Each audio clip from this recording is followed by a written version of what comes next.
साथ माननीय मंत्री जी को बधाई देता हूं विधेयक लाने के लिए और आपका आभार व्यक्त करता हूं समय देने के लिए। Thank you. Shri Bhaskar Rao Nekkanti 2 minute. Thank you sir, मुझे ये बिल के ऊपर बोलने का मौका देने के लिए। इसमें हम 2-3 कंसर्न का बारे में बताना चाहता हूँ। Need of the cap maximum fees charge जो चीज़ है, इसमें आपका अनएफोर्डेबल लेवल्स में जो ज़्यादा चार्जेस होता है उसका बारे में जो स्टैंडिंग कमेटी रिकमेंड भी किया है, उसको ज़रा ध्यान में रखते हुए कि फीस को जैसा सुविधा हो सके लोगों का पास में फील्ड लेवल में, उसको ज़रा ध्यान देने के लिए हम अब मंत्री जी से सजेस्ट करता हूँ। दूसरा, skill gap in the industry जो चीज़ है,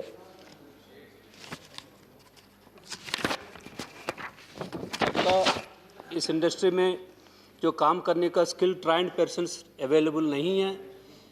जितना ज़रूरत है 1 लाख ज़रूरत का जगह में डिमांड होने का टाइम पे 10,000 लोगों का अवेलेबिलिटी भी नहीं है। इसलिए मैं आपसे विनती करता हूँ, इस स्किल डेवलपमेंट के लिए थोड़ा सा ध्यान देना ज़रूरी है, इसमें एंकरेजमेंट देना ज़रूरी है। फील्ड में अच्छा स्किल अगर डेवलप होगा तो जैसा बोल रहे थे वेजिटेबल्स का केवल 1% का या 1.5% का प्रोसेस हो रहा है देश में, इसको बढ़ावा देना ज़रूरी है। बिना स्किल का बढ़ावा देने का कोई स्कोप नहीं बन सकता है।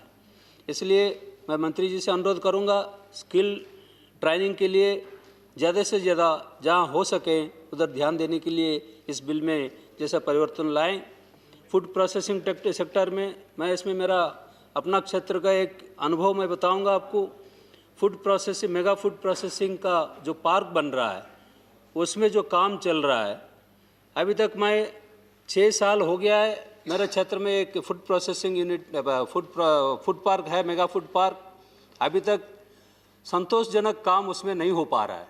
इसमें क्या कमी है, मैंने आपका डिपार्टमेंट का कुछ इंटरफेरेंस जरूरी है, उसको मदद देना जरूरी है, उसको वायबल करना जरूरी है। हम ये नहीं बताते हैं कि कुछ कसूर हो तो उसको पेनल्टी करने के लिए नहीं, उसको जस्ट हेल्पिंग हैंड देके उसको जैसा भी रास्ता पे आना जरूरी है, तब जाके कुछ काम कर सकते हैं। उसका वजह से एक फूड प्रोसेसिंग यूनिट अब अगर मेगा पार्क डिफ़ॉल्ट हो गया है, वो स्टेट में दूसरा फूड मेगा पार्क देने के लिए भी उसका एक प्रबंध रखा गया है, इसलिए दूसरा भी हम लोग डिप्रेव हो रहे हैं। इसलिए उसको भी ज़रा ध्यान देने के लिए मंत्री जी से अनुरोध करूंगा। FDA के बारे में, फूड प्रोसेसिंग इंडस्ट्री में जो FDA के बारे में बताया गया है, उसमें भी भास्कर राव जी आप समाप्त कीजिए, आपका 3 मिनट का समय हो गया। 1 मिनट आपका, उसमें भी थोड़ा ध्यान देना पड़ेगा। 2% of the share is in 18-19, अभी क्या हो रहा है देख लीजिएगा। Need of the academic industry, farmers collaboration से जो ज़्यादा से ज़्यादा काम हो सकें, फार्मर्स का साथ में मिल के काम हो सकें, इसलिए फार्मर का साथ में जैसा फूड प्रोसेसिंग यूनिट का लिंकअप ज़्यादा हो सके, उसके लिए ध्यान देने के लिए मंत्री जी से अनुरोध करूँगा। आशा करूँगा इसको वो दिग में ध्यान जरूर देंगे। Thank you. श्री तिरुचि सिवा 2 मिनट।